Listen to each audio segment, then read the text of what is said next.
There is so much more stuff to talk about, I can't do a big intro here. Spoilers for Xenoblade 1, 2, Torna, and Future Connected. This is going to almost entirely cover stuff that came out after my previous analysis video, which released on April 20th.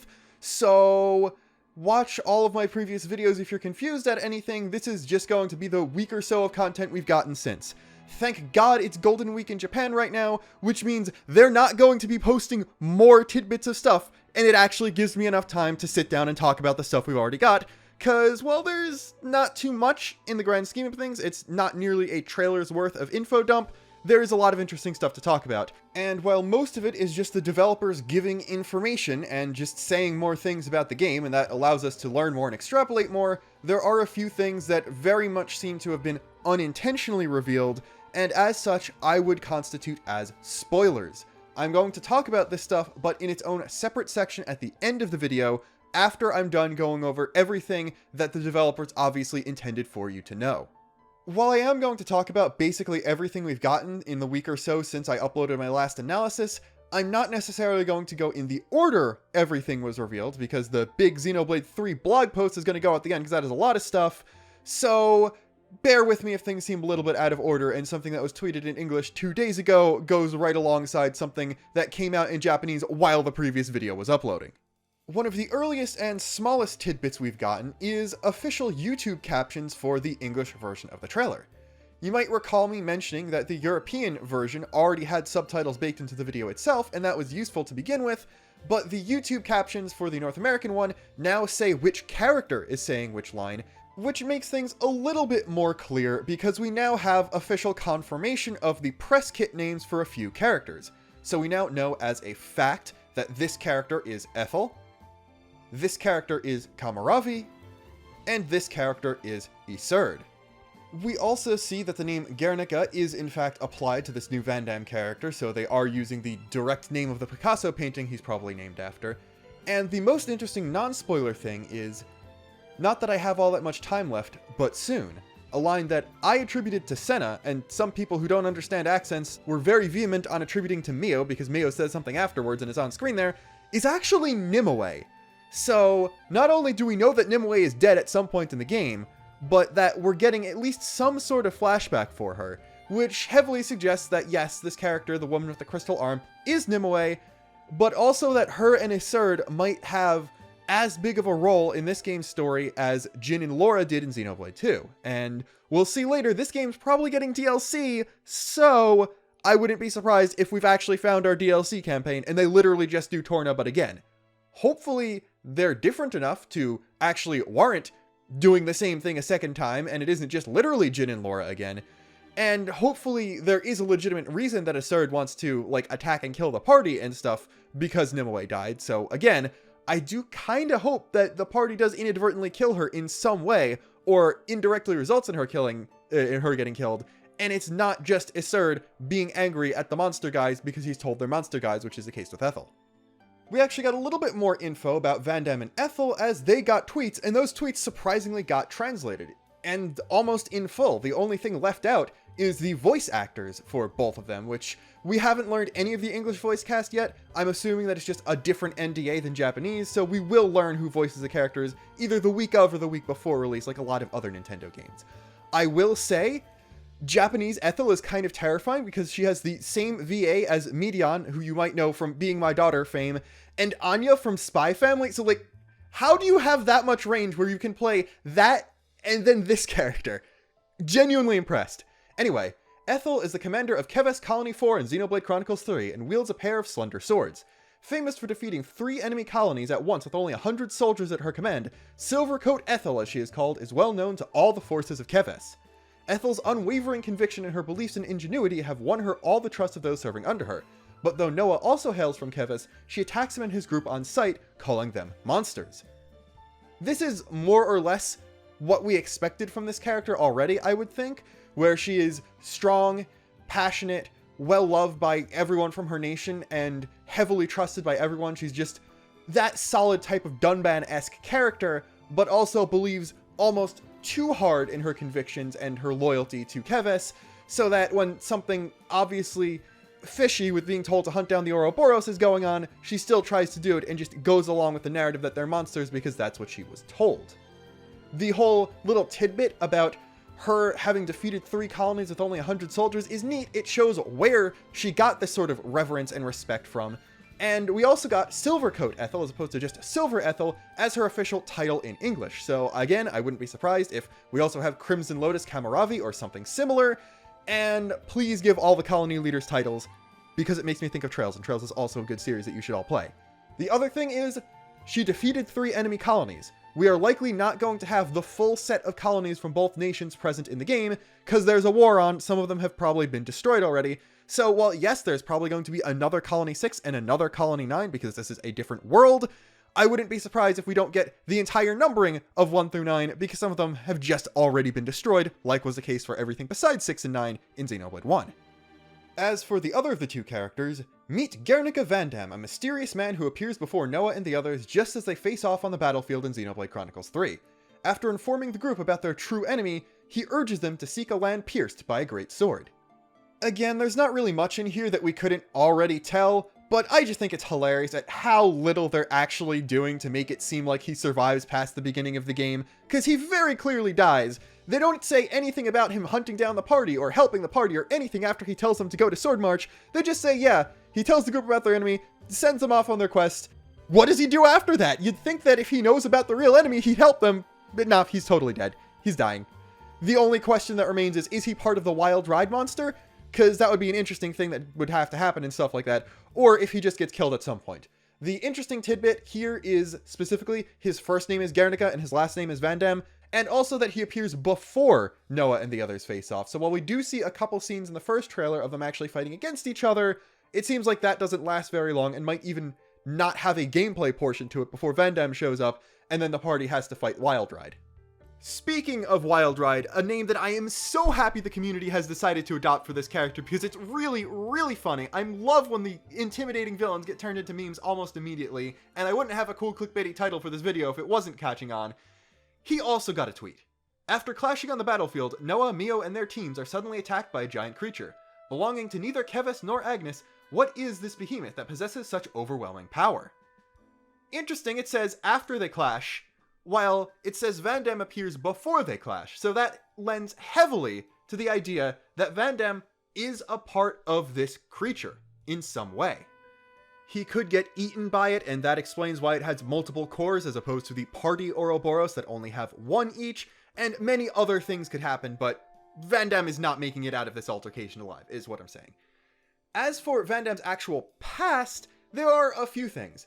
His last name is Vandam, which means Vandam is his family name. It's not just a first name or a title or an assumed name like Xenoblade 2 Vandam had. There are a couple schools of thought. One is he's a descendant of Vanguard from Xenoblade 1, the Defense Force Colonel of Colony 9, because his name was Vandam in Japanese, and Colonel Vanguard could very easily be referring to his last name, not his first. He could somehow be connected to 2 Vandam in some way, or I think the theory I like is that he is a descendant of Rex, and Rex, the orphan who did not know his parents, chose Vandam's name as his last name, and then had a legacy honoring the guy he looked up to by taking his name for his own, but still keeping his own first name, so all of his descendants would also be named Vandam. Some people have also thrown out the idea that since he has an eye patch over his left eye, that he is a deserter from the Agnes military specifically, because that's the eye that glows in Isurd's pink thing, and for all of the Agnes Oroboros members, so that's interesting. He could have almost had something implanted in him and ran away before that could happen, which led to him getting hunted down by Wild Ride and then killed and subsumed into it, or a lot of cool things like that. And either way, him being a deserter from the Agnes military does not mean he's not necessarily Rex's descendant too, so we could have our cake and eat it at the same time. There is one thing connected to Wild Ride that I would like to mention in this video, though, that I missed in the last analysis. The Mobius up effect on Union Tion's special, in Japanese, is worded the same way as X-enemy type Slayer arts are in Xenoblade 2.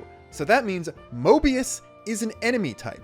And given the fact that Wild Ride's cores have an infinity symbol in them, and I was already drawing connections between that and the Mobius strip and the Oroboros and all of that never-ending stuff, I'm pretty sure that Oroboros is some type of creature that is the fusion we see, while Mobius is whatever type of creature Wild Ride is, which is connected to Oroboros, but not the exact same thing, and Oroboros versus Mobius is probably going to be some sort of conflict throughout the story. Is Mobius going to sort of be like the Fog Beast? Is Mobius a different name for Fog Beast? Is it going to be some other Gnosis-like thing? Is it going to be just some force going around subsuming people? An enemy nation that isn't one of the main two? I don't know, but what we do know is a little bit more about what Mobius is, and what that one battle effect I couldn't tell actually meant. Oh, also, the original name and the official name for the Japanese cover of the ending theme of Xenogears is Mobius. And guess what previous Xeno game had the most significant occurrence of the term Oroboros prior to Xenoblade 3? Yeah, it's Xenogears again. This game is like the most spiritual successor to Xenogears out of all the Xeno games, and that's saying something because all the Xeno games are spiritual successors to Xenogears. Basically, what I'm trying to get at with all this Mobius talk is that Xenoblade 3 is going to be the first video game to sell 3 trillion copies. At this point, I'm now tiptoeing over the more interesting revelations because we also got 3 tweets each describing one of the main Oroboros. The first one just says, have a look at Noah and Mio's appearance once they interlink and become Oroboros.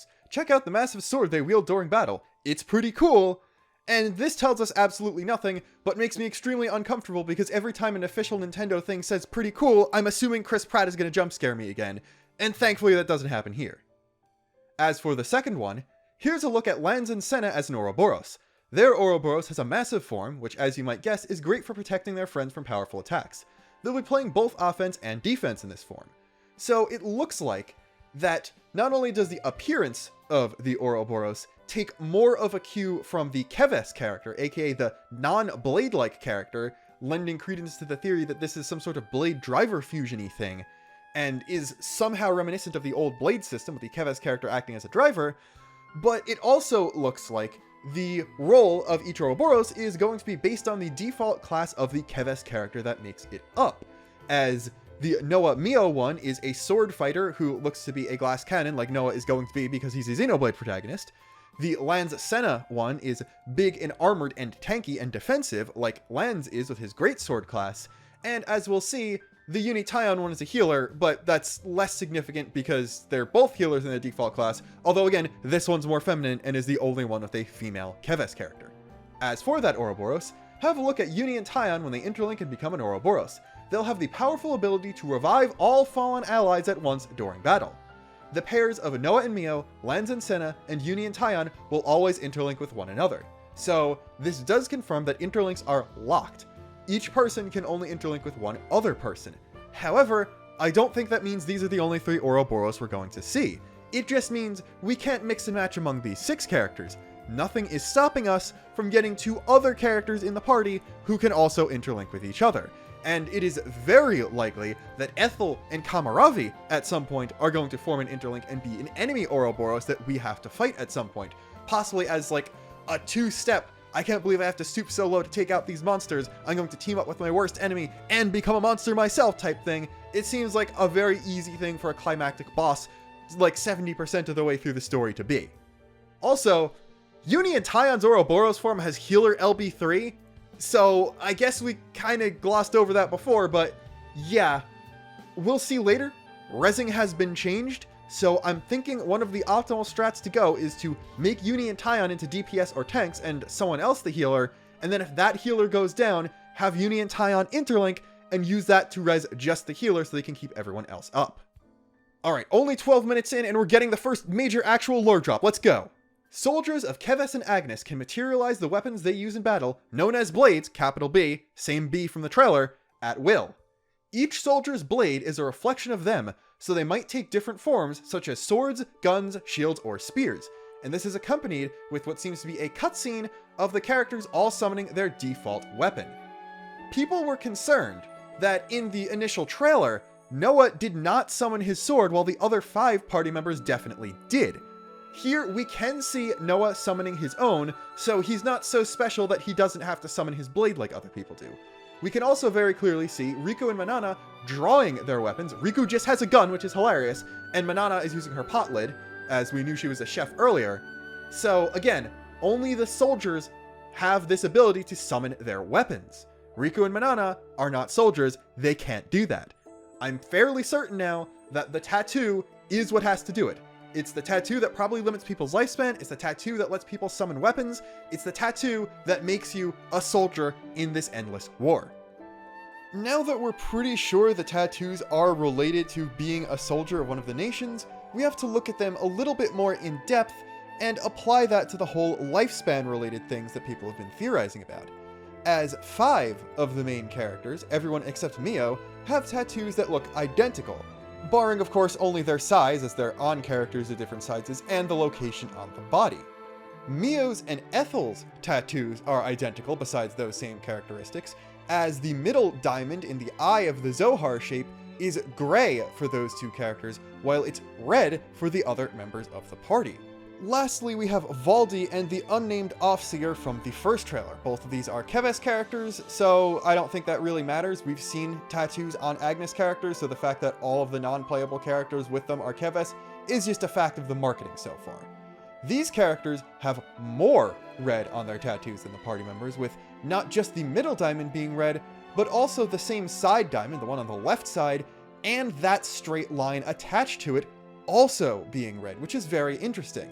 I think you get where I'm going with this though, and that the diamonds or the amount of red or gray on your tattoo denotes how much lifespan you have left in your tattoo, and it seems like, again, the only people with the whole clock lifespan thing are the soldiers, the people who can summon the blades and as such would have the tattoo, so it being a direct showing of how much time you have left and other people being able to see that is very interesting and very plausible. I also only just thought of this now, and I'm going to insert it here in the video because it plays over the Valdi scene. Why is my name on here? That is said by Uni. I thought it was actually Valdi's VA, because I thought it was someone I hadn't heard, but no, it is just Uni. So ignore all the Valdi theorizing about that line I said in the last video, and just assume that Uni saw her name in some mysterious place, possibly like a record of soldiers, of people whose lifetimes are about to expire, or something like that. Because we can clearly see that all 6 of the main characters are going to have something going on in the plot of this game. This also effectively explains the class switching mechanic. If you get close to someone, you're also capable of summoning their blade and taking on attributes of their personality into yourself because you understand them and are then able to fight like them. This also massively increases the possibility that if you cross-class arts from a different weapon type onto your own character, you will be able to swap weapons mid-fight. Probably just 2, you can only have a main class and a subclass, but it seems like that's the way things are going to go, and then you can also fuse arts from 2 weapons together to make fusion arts that have increased effects. This is also super interesting because I think that they're going to go a Bravely Default route with this, and that certain non-main party member characters who also have the tattoos and have blades are also going to give their classes to the party at some point. Because while the customization we see already is massive, it seems a little limiting to have just these 6 main characters and just the 6 classes that they start out with at the beginning. So I'm guessing that if you defeat characters like Ethel, Kamaravi, Iserd, a lot of other people we haven't seen yet, you'll actually gain their weapon type and their class. This would also keep the amount of weapon types higher, closer to Xenoblade 2. And then there's the fact that there are other party members who almost certainly do have blades. We literally see that Valdi has the tattoo and probably has a blade of her own.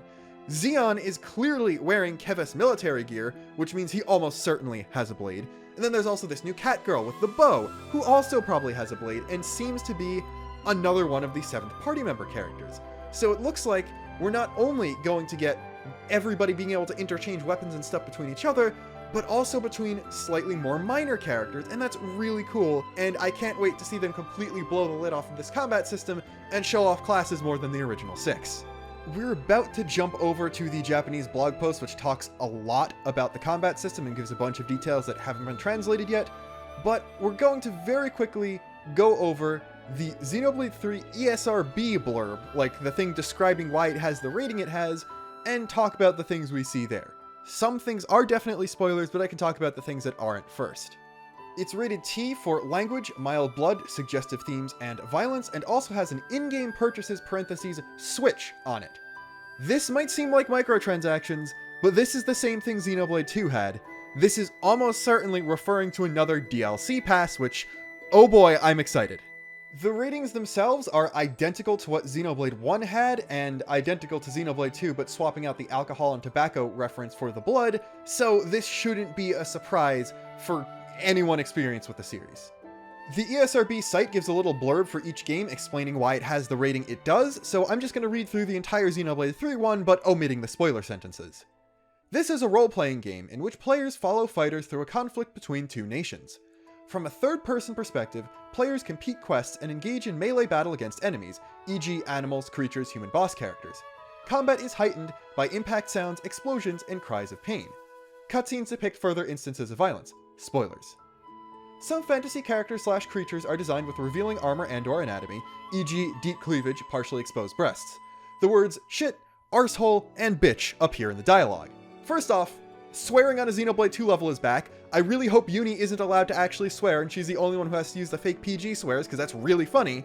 Second off, it specifically says arsehole and not asshole, which means they're keeping it as British as possible, which is good. Xenoblade 1 was more British than 2, which I think lent it a charm that 2 lacks because of that, so I hope they get a little bit more British. And then, thirdly, people were like, oh, revealing armor and/or anatomy, deep cleavage, partially exposed breasts, what characters have we not seen yet? Is Saito about to go super crazy like he did for some of the more out there Xenoblade 2 designs? Are we going to get another Dahlia? Like, deep cleavage and partially exposed breasts are on the Uni tie-on Oroboros. We've probably seen the most explicit any of the character designs are going to get, so don't get your hopes up too much for that. The most important things of all of this are in the spoiler section though, so moving on. Now we're on to the second Japanese blog post, which I am mildly terrified these are going to become a weekly thing once Golden Week is over, because that means I'm going to need to make a news video every week going over a large amount of things. But anyway, Xenoblade Note Volume 2, introducing the basics of battle of Xenoblade 3. And keep in mind, we've seen canceling was in the trailer. They do not talk about canceling here. This is the basics of battle, and this is already a bunch of stuff we didn't know about. And yet experienced fans of the series were able to find even more in the trailer, so there is a ton of gameplay that we probably haven't been remotely hinted at, and won't be explained until we actually get the game in our hands ourselves. So if this somehow seems simple to you, don't worry, it can only get more ridiculous from here.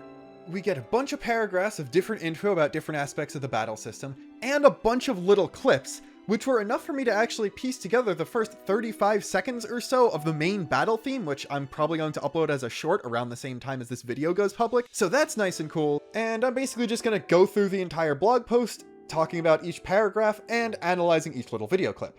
The first one was just another explanation of the whole blade summoning thing, so I think I can skip that. And next we can go to how to fight in a vast world. I am going to just be using a Google Translate of all of the text on the website because I think it's simple and straightforward enough for you to easily tell what's being talked about regardless, and if not, I'm going to offer my explanation because I think I have a pretty good understanding. How to fight in a vast world. Like the other Xenoblade series, the vast field is home to a variety of creatures, from easily defeated protists to giant enemies that are too early to compete with. Players are free to fight protists and escape from strong opponents. If it's a slightly higher monster, you may try it. This is just saying, it's a Xenoblade game. There are enemies. Some of them you can beat easily, some of them are territorial rotbard. You can fight enemies that are a few levels above your own, but unless you're really good at the game, you're going to struggle with ones that are too far above. This section was especially nice to us because it gave us not one, but two little clips, both of which show off a little bit more of the UI that we didn't get to see before. They start out in the desert area that we've seen plenty of times, and it seems like this is a very early game location as the fallen arm is there, and that showed up in a lot of the trailers. And we also see that the foliage and general aesthetic is similar to the area where the party meets Wild Ride and comes together in the first place. The party is level 13, fighting level 13 and 14 enemies in all the shots that take place here, so it seems like we will start out at like level 5-ish, and there will be some gameplay before we get out into the open fields, which is to be expected. It is a Xenoblade game.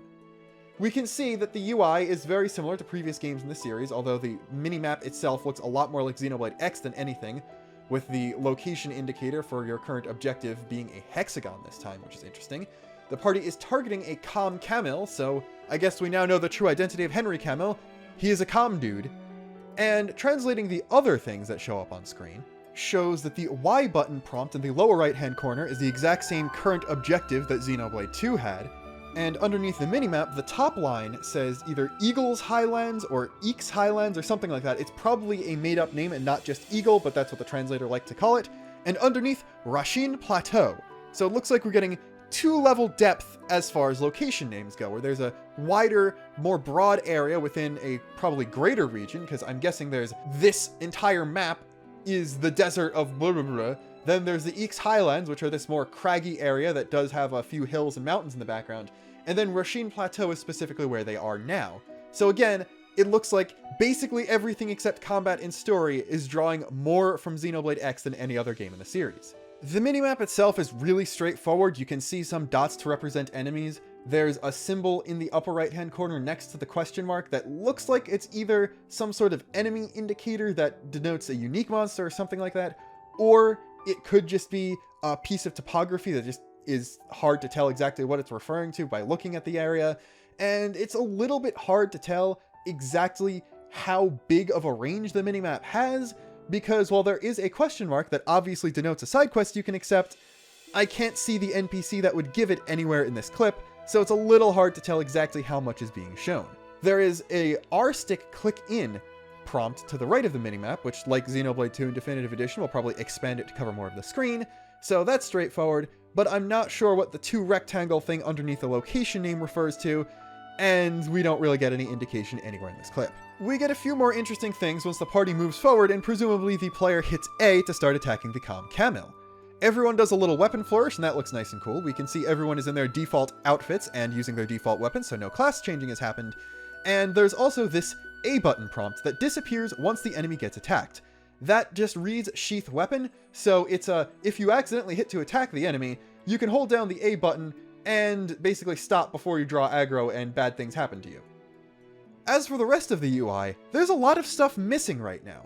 The entire left half of the arts palette is gone, so it looks like not only do we not have access to cross-class arts yet, we also cannot interlink manually outside of the story combining our characters for us at this point in time. So despite Noah and Mio clearly having fused for the first time earlier, since the entire party is together and wearing their alternate outfits, it looks like there's going to have to be at least a little bit of story progress before that becomes an actual gameplay mechanic.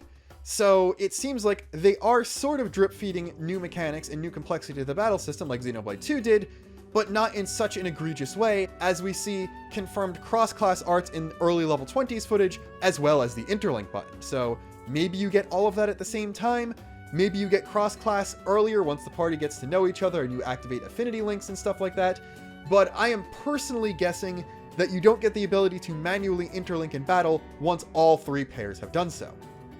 Not much else to say about this clip, as it's just them walking up and auto-attacking a couple times. The second clip unfortunately doesn't tell us a whole lot, it's just Noah walking up and getting aggroed by this rattling Aspar and then running away and de-aggroing it. It does look like there's that little orange thing on the ground. I at first thought it was oh, if you cross over this line you'll lose enemy aggro thing, but since it doesn't reach around the entire enemy in a circle or anything like that, I think it might just be a piece of the terrain, and this was just showing that running away is in fact a valid tactic. We next get a description of the classic MMO Holy Trinity as it applies to this game, which of course it is present in all of the Xenoblade games to some degree because they take heavy inspiration from MMO combat, in the 3 roles in battle section. The characters that can be operated are 6 Noahs. I don't know how it translated that as 6 Noahs, but that's very funny. Each of the 6 people has a role and challenges the battle.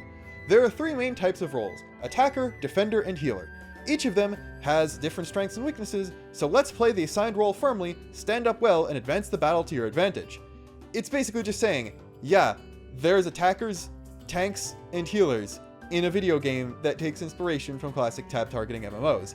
This shouldn't be a surprise, but what is a very pleasant surprise is this adorable chibi art style these characters are in, and I really hope that this is what they use for the actual in-game tutorials as well as making them reviewable and functional unlike Xenoblade 2's tutorials. And yeah, in general, I'm just really glad this cute chibi art style exists. It's extremely charming and has done more for the fandom in terms of giving people cool art ideas than almost anything else related to Xenoblade 3 so far, so I hope to see more of this stuff and more than just the main 6 characters like this. Next up is the attacker or DPS section. We are good at attacking and aim for large damage from the side and back of the enemy. It is the cornerstone of the team's attack, but it also has weaknesses such as being easily targeted by enemies. It is important to be able to fight in an advantageous place while avoiding the enemy's attack. This basically just says that attacker class characters have a lot of positional arts that do more damage from the side and the back, like backslash and air slash in Xenoblade 1, double spinning edge and sword bash in Xenoblade 2, and so forth and so forth. But they also generate a lot of aggro because they deal a lot of damage, so they have to also manage that and make sure they don't draw the enemy's attention and take a lot of damage because they'll die a lot faster than a tank would. The video for this section is a little interesting for a few different reasons, the first of which is that the UI is not present. It does seem like this little clip has been zoomed in on and isn't the entire screen, so it's possible the UI has just been cropped out, but I would also love it if the ability to turn the UI elements off even in combat was in the game, as this was something X offered a lot of control over, and then 2 and later DE, which did admittedly have some of this, didn't include. The biggest thing combat-wise this shows is that strafing is a lot different in this game compared to anything else in the series. Like in Xenoblade 2, you need to stand still to do auto attacks, good thing, but like in Xenoblade 1, you move a lot faster when walking around in combat. There's no need to use a special for movement or wait until your affinity has increased in order to walk around faster. You seem to move at just your normal field walking speed. And also, you will always face your targeted enemy no matter where you're moving, which lets you get in position for things a lot better. In this specific clip, we see Noah walk up to this crust dip, auto attack once, then walk basically all the way around the enemy, do what I think is a second auto attack, and then use an art. We don't see the purple sparks that show up when Mio very obviously cancels an auto attack in the trailer, so it doesn't look like Noah canceled this art, but we do see a sort of spark come out when the enemy is hit, so I think this was Noah's rear positional. The other interesting thing is that the two auto attack animations are different. If this was exactly like Xenoblade 2, Noah would use the first hit in his combo, walk around, his combo getting reset when he stopped auto attacking to move, and then start the combo again from step 1, yet the next auto attack we see him use is different.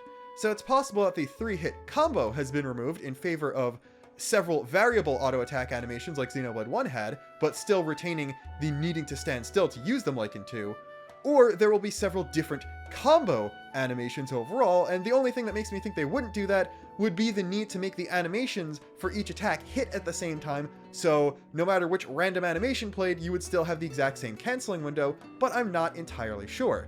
It's possible that there's just some criteria we've yet to see that results in canceling the combo, as in the Camel clip we've seen before, Noah runs up to the enemy, does one auto attack with the exact same animation as the first one from the Crustive clip, clearly starts to do a second animation, runs around to the side of the enemy, stops, starts auto attacking again using the same first animation from both this clip and the Crustive one, and then cancels that into an art.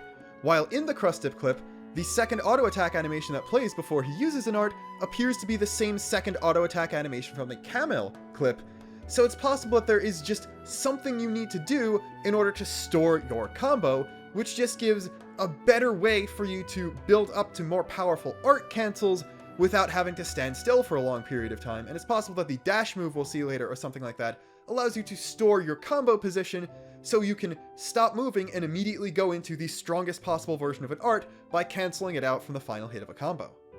Interestingly, the Crustip actually dies at the end of this clip, either from Noah's art or from something one of the other party members did, and we can see it drop 2 small gold orbs as well as one slightly larger purple one when it does so. It seems like this is confirmation that Xenoblade 2's loot system will return, and defeated enemies will physically drop something that you need to go pick up, as opposed to one static treasure chest in Xenoblade 1, or you just getting a pop-up window after a battle ends in Xenoblade X. If you did not play Torna, they already pretty much fixed the entire issue of loot falling in an area you can't access physically, so that's probably a non-issue, and I don't really see any reason to not have it in this way, really, especially since the maximum inventory limit has increased drastically since Xenoblade 1, and in that game there would be a legitimate reason to not pick things up because you just didn't have the inventory room, something that basically was never the case in X or later. Also, yeah, Rotbart is in this clip again. It seems like every time they show him, he gets a little bit closer to the foreground, so probably by developer blog post 3 or 4, we're just going to straight up see the party get completely obliterated by him, and I can't wait to see that. Next up is the Defender or Tank segment. He is good at guarding and avoiding, and while attracting the attention, hate, of the enemy, he takes on all the attack at once, so the point of the attack does not turn to his friends. Attackers and healers who are the key to attack can be easily targeted by enemies using techniques, so get the attention of enemies to protect your allies. Like with the last section, this more or less just describes how a tank works in any sort of game like this. It's the tanky one that should always have the attention of the enemies because they die slower than everyone else. The clip that goes with this shows almost nothing other than the party beating up another couple Aspars, and it's more worrying than anything as we get to see some of Lanz's battle animations and they are incredibly slow, like taking several seconds to use the 2 arts we see him use, and even his auto attack that he uses at the end of the clip is also pretty slow.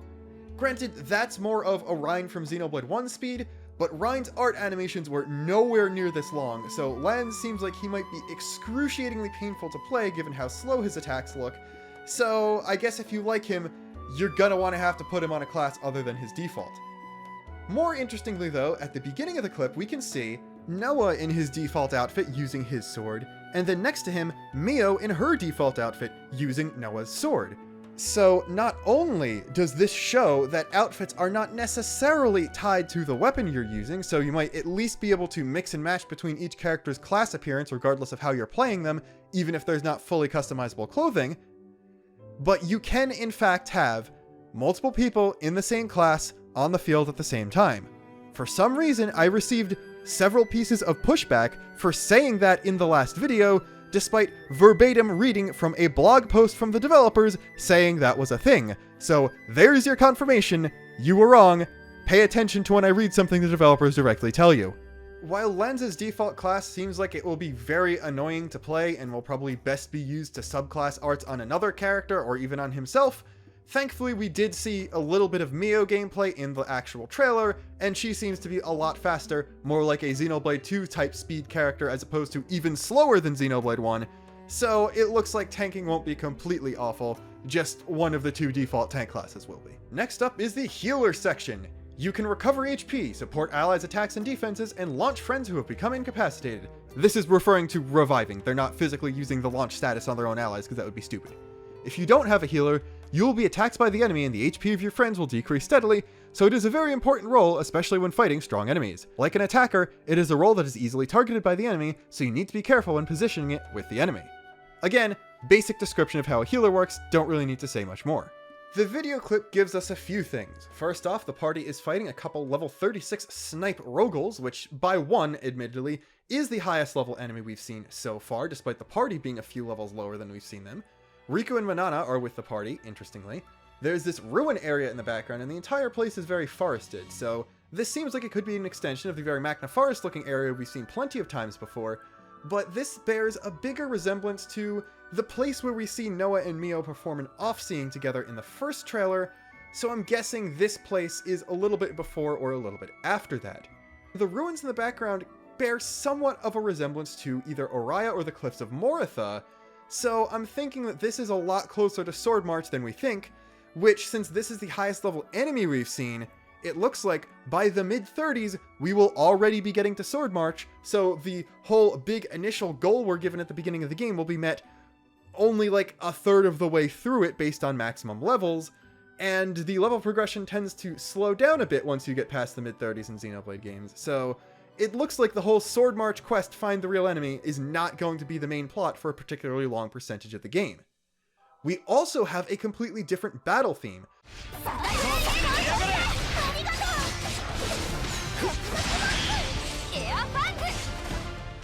What I can hear does not sound like it could be a different part of the main theme that we hear elsewhere, and it also doesn't sound like a crisis-y, you're in trouble battle theme like Xenoblade 1 had, especially because everyone in the party is alive and pretty much fine except for Lanz, who could very easily be healed and does get healed in this clip.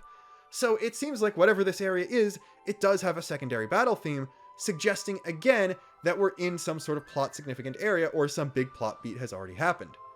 We can tell that the party is roughly level 10 when they finally come together, so I'm thinking it's going to be very Xenoblade 2-esque. You have one specific battle theme right at the beginning that is prior to the big important plot thing showing up, the main premise happening and all that stuff, so prior to the party coming together, Noah and Mio fusing for the first time, you get one battle theme.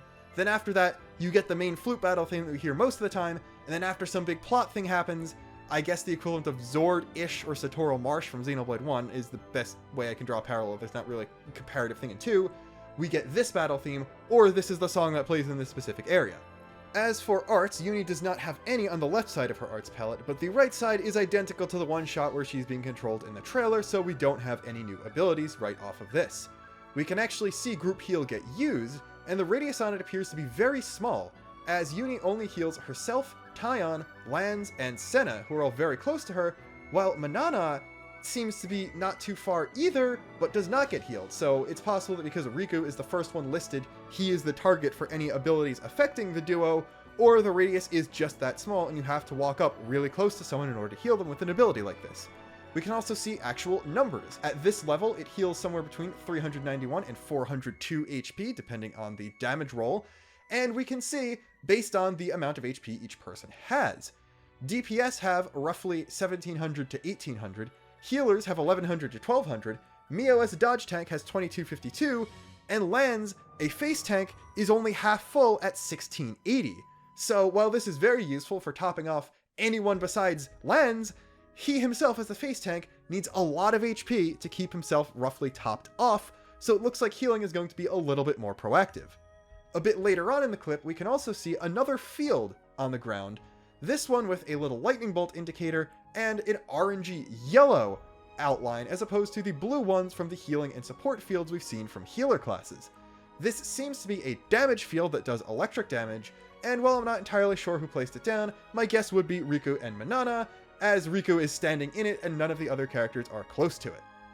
Oh, and one more thing about this clip. You can very clearly see Myopic's screen charge from nearly full to full, including a sound effect once it's fully charged, and after it's used, group heal will also start to recharge slightly, while Uni is walking around and therefore not auto-attacking, so it looks like some theories were true, where circle arts will recharge over time, like in Xenoblade 1, and diamond arts will recharge with auto-attacks like in Xenoblade 2, making Keves characters play more like Xenoblade 1 characters, and Agnes characters play more like Xenoblade 2 characters. This seems like it would just mean, oh, yes, Xenoblade 2's battle system is faster and more engaging, so just play as Agnes characters the entire time. But we can very clearly see in the Mio clip from the last trailer that successfully canceling an auto attack into an art also recharges other arts, and we can clearly see that canceling is still a thing you can do with circle arts based on several clips of Noah.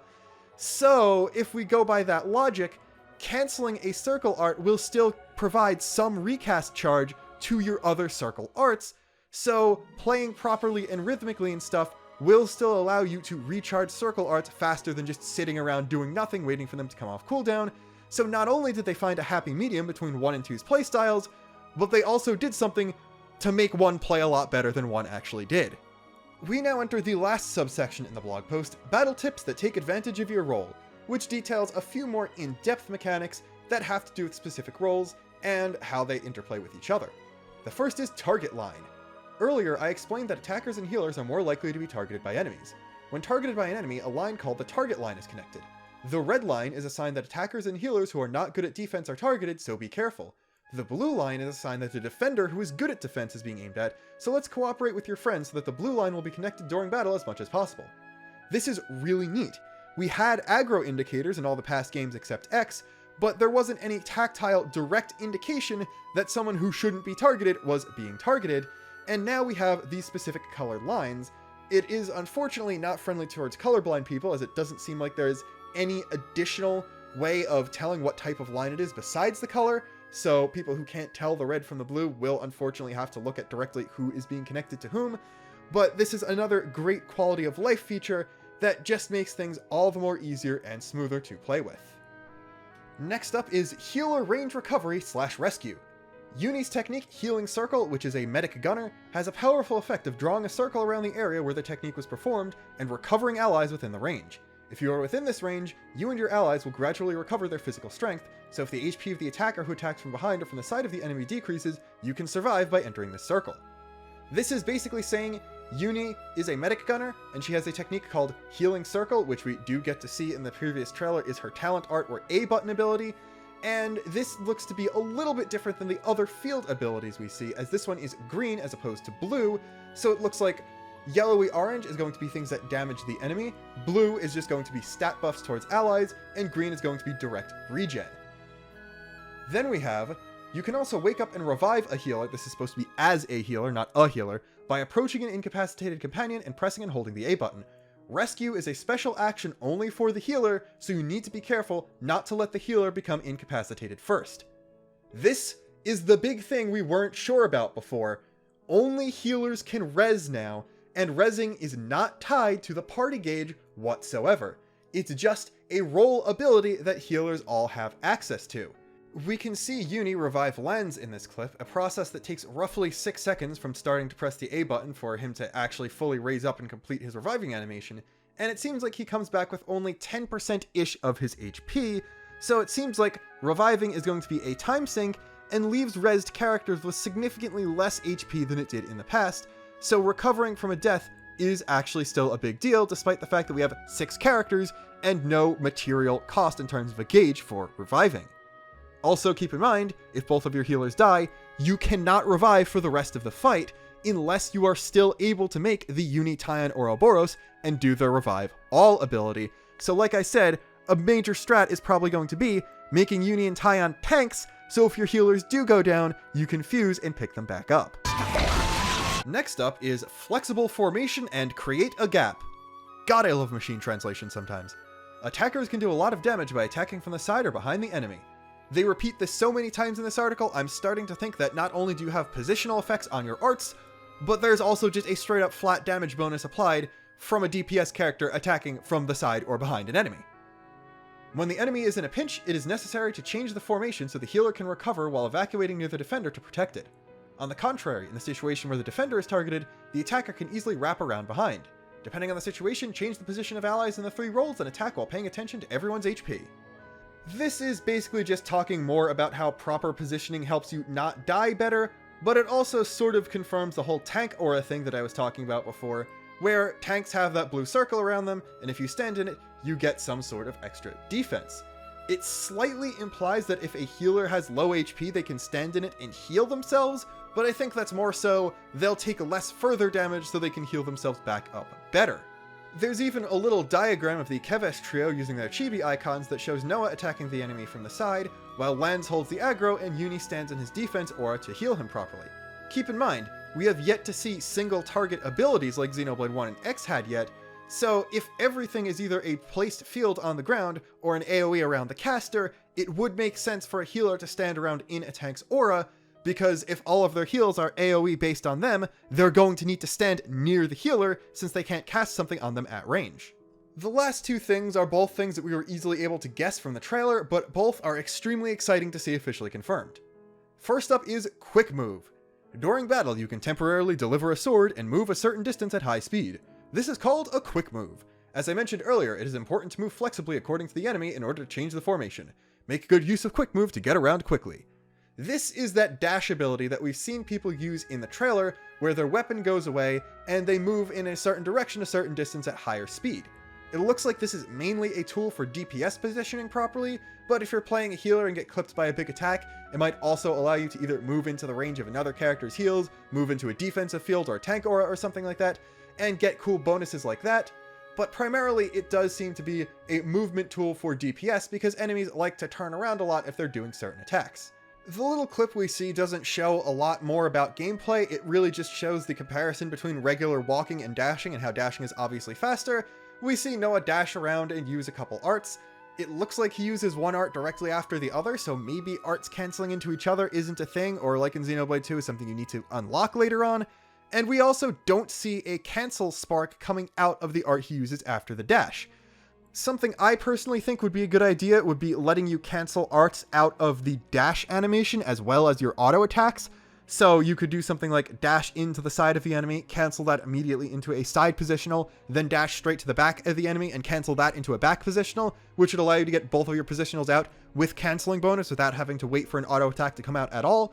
Does not appear to be a thing based on this clip, as we don't see the purple sparks we've seen elsewhere. However, in the release date trailer itself, we do see Noah dash to the side of an enemy, use his side attack break immediately out of that, and the camera does slow down a little bit. It gives that little witch time effect that we've seen a few times in gameplay that seems to accompany big hits the party does, so it is possible that that is a cancel, and the slowdown wasn't just because he hit a positional properly or something like that. So the jury is still out on that one. I personally don't think it's included based on the footage we've seen, but it would be a nice addition. As for which button would activate this, my guess is L. I have a few reasons for that. The first is, every single button except L and R is already accounted for in combat. We clearly see prompts for things, and we know exactly what the two control sticks are going to do, so that shouldn't be too difficult to understand. And then also, in Xenoblade 1, L and R were what you used separately. One cycled through enemies to the left and one through the right. In Xenoblade 2, you would just hold down R and then use A and Y to cycle through enemies left to right. So they already have precedence for change target already being exclusively attached to the R button, while L was used for a different function. And then lastly, L is closer to the left stick, which is the stick you use for movement, so I think it would make sense to have the movement ability close to the thing you already use to move your character. And then is the best part, switching operation characters. The 6 members, Noah, Mio, Lanz, Senna, Uni, and Tyon, can switch operations at any time while on the move or in battle. During the battle, allies other than the character you are operating will attack automatically, so let's decide the strategy and do your part well. While the clip that goes along with it, despite showing Rotbart again, a little smaller than the last time we saw him in this article, but still pretty large, only shows character swapping on the field, which was something you could already do in Torna. The text confirms mid-battle character swapping, so the theory about the tactics menu allowing you to cycle through characters with an L and R does in fact seem to be true, and you can swap between your 6 characters in battle.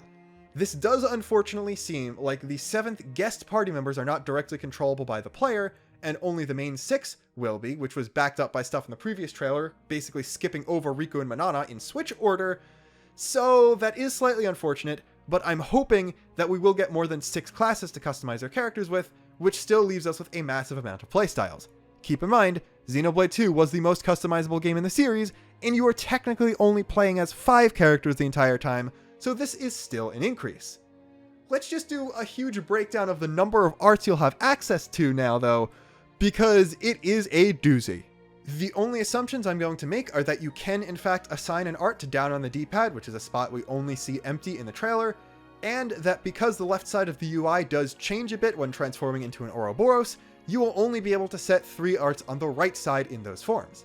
So, we have 6 regular arts per character, 1 special per character, 3 fusion arts per character, each one combining 2 of the regular arts, times 6 regular characters. And then, 3 regular arts per Oroboros, 1 special per Oroboros, times 3 Oroboros. If there are enough arts available per class, or enough classes to not have any duplicates, and it is possible to set 6 arts per character with no overlap, we are looking at 72 arts accessible to the player at any one time. To put that into perspective, the previous record holders were, starting in Xenoblade 1, Shulk with 16, that is 8 Minato arts and 8 regular arts. This is tied only in Xenoblade X, with a character with a fully outfitted Skell and fully outfitted ground build, having access to 16 between the two of them, and then in Xenoblade 2, Rex with Numa in New Game Plus technically had access to 29, and that was counting all 4 levels of special separately, and Mithra and Numa's specials separately from Pyra's, so no matter how you look at it, it's more than double the previous amount of arts, and if you want to count Rex less generously, more than triple the previous record.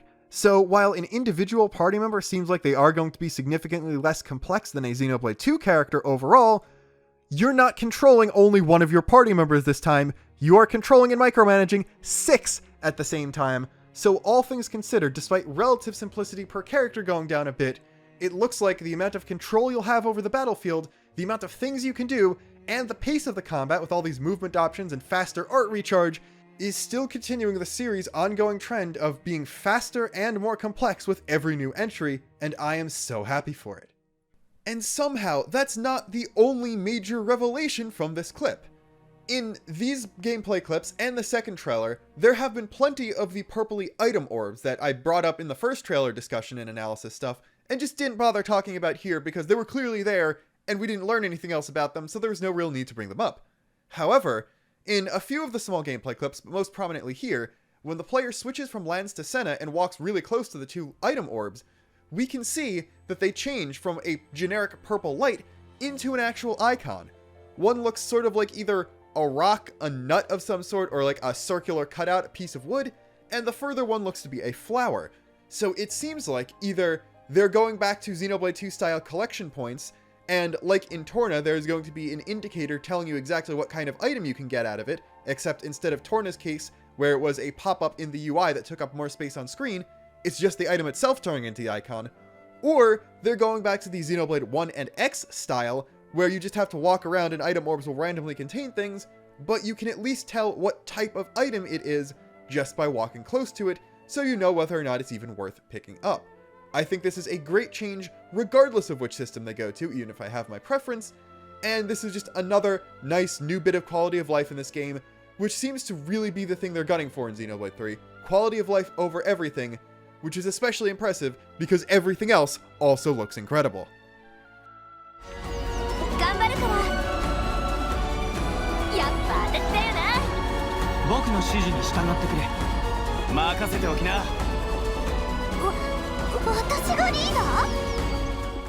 That's all that I've got to say about miscellaneous media that came out since my last analysis, a couple corrections for that video, and the Xenoblade Note Volume 2 blog post. So now it's time to talk about the quote-unquote spoiler things. I'm going to preface this by saying, while yes, these are things that were not shown off in the trailer, much of this is things that are fairly easy to understand or shouldn't come as too big of a surprise just by knowing the series and how it works. So while they are things that the developers probably didn't want you to know ahead of time, I wouldn't consider anything besides the last thing I'm going to talk about as being major plot spoilers or anything that could completely ruin your experience if you were already watching this in-depth of an analysis. So this is the light spoiler warning, and then for the last thing I'll give a heavy spoiler warning. The first thing comes from the one addition to the English YouTube subtitles that I did not talk about. As well, yes, we got official names for Kamaravi, Iserd, Nimue, and Ethel. The Queen of Keves was initially labeled Melia, but this was later changed to Queen after a few people, including me, pointed it out on Twitter. So that was an oops. I don't think anyone's surprised that this is in fact Melia, or at the very least someone who looks like Melia and is named Melia, or calling themselves Melia. So I don't know why they're bothering to hide it. Like, obviously, even in Japan, the official fact that, oh yes, the characters that are clearly Melia and Nia are actually called Melia and Nia, that hasn't been revealed. There's still question mark, question mark, question mark, even on the newer relationship chart. So I understand why they had to change it, but it's still really funny that they're doing such a terrible job of hiding it that even official subtitles didn't bother and just called Melia Melia for a couple days. That being said, I will be slightly mad if Melia's title is Queen of Keves and not Empress of Keves, because like, the entire point of Future Connected was her becoming an empress, but that's beside the point. Maybe she changed her title because she's not just ruling over Hyantia anymore. Next up, we go back to the ESRB rating, as I'm going to now read out the sentences that I censored earlier. Cutscenes depict further instances of violence. Characters getting impaled by sword, a character shooting herself off screen, a man stabbing himself off screen. A handful of scenes depict blood, e.g. droplets falling from a wounded character, drips of blood on a character's face. So it's basically saying, blood is going to come back on a Xenoblade 1 level, and the actual violence is going to be basically the same level it's been in the entire series. People are like, oh, there's 2 instances of characters killing themselves in this game. This is clearly the darkest game in the series. You have never played Xenogears or Xenoblade Chronicles X. The one with a woman shooting herself off screen? That happened already in a side quest in X, not even part of the main story, so this is nothing new for Xenoblade, and especially not anything new for Xeno as a whole. I don't think anyone who's played Xenogears is under the illusion that it would be rated anything other than M if it came out today, and if this game was going for the same tone and level of maturity Xenogears had, you know those Mindscape scenes where the people are seeing each other's thoughts before they transform into Oroboros? If this was Gears, they would not be wearing clothes in those scenes. So, this is not the darkest, most mature Xeno game out of all of them. You just haven't played all of the Xeno games. I will say though, the 2 instances of suicide are mildly interesting because the only characters we know are going to die at some point are Vandam and Nimue, and it's pretty clear that Vandam does not kill himself, so it is possible that we're going into a different realm of the mental health thing that Xeno loves to talk about, and we are going to have a character commit suicide for reasons other than honor or mercy killing themselves or something like that. But again, keep in mind, the 2 most prominent suicides in the series are Galgar's definitely not going to stick death, and the thing I mentioned before from X, so like side quests. So there's nothing saying even that some of these more violent occurrences are even going to be part of the main story. though I do expect we are going to see some of it in terms of showing just how dangerous people like Ethel and Kamaravi really are. So from those we can get a little bit more interesting information. Much of it is not really a surprise to anyone familiar with the series, but for those of you who wanted to know a little bit more about the tone and the fact that Melia is very obviously going to at least be someone pretending to be Melia, there you go. Moving on to the major spoiler thing, this came from the GameStop website description of Xenoblade 3. This has also since been changed like the Melia line, but there is plenty of record of what it used to be. The official description used to say, "Live to fight and fight to live in a warring world with a dark secret. Every minute counts for the soldiers of Ionios, who are given a mere 10 years to live and fight. Join Noah and Mio, members of the two opposing nations at the center of this conflict, on a heartfelt journey to end the cycle of violence. A group of 6 characters from these nations join together to awaken the colonies of Ionios to the underlying threat both nations face. Traverse massive, fantastical sci-fi landscapes as you expose the true enemy pulling the strings behind the conflicts." Alright, that's kind of a big deal. In part. Yes, there is the 10 years thing, and believe me, we are going to talk about the 10 years thing, but everything else in this passage is something you should have been able to tell just by observing the trailer and other pre-release information. The nations are being led by who seem to be Melia and Nia. Of course, there is going to be a reason why they're fighting and they're not just angry at each other and starting a war. Of course there's going to be a secret behind the war, that's probably the reason it exists. Yes, Vandam tells you there's a real enemy. This is obviously what the party is doing because he said the real enemy's in Sword March and they're going to Sword March. None of this is a surprise besides the explicit confirmation that the soldiers' lives are in fact on a time limit and what that time limit actually is. Since that's the only interesting thing about that, let's talk about it. It says every minute counts for the soldiers of Ionios. This is a bit of a clarification on something that we were trying to grapple with basically ever since the first clock limited lifetime theories came out with the first trailer. Exactly what people have their lifetimes limited. It seems like it's soldiers, and only the soldiers of Agnes and Keves. So this is probably limited to, as I alluded to earlier, the tattoos giving you access to summon a blade. This sort of makes sense given how core crystals worked in Xenoblade 2.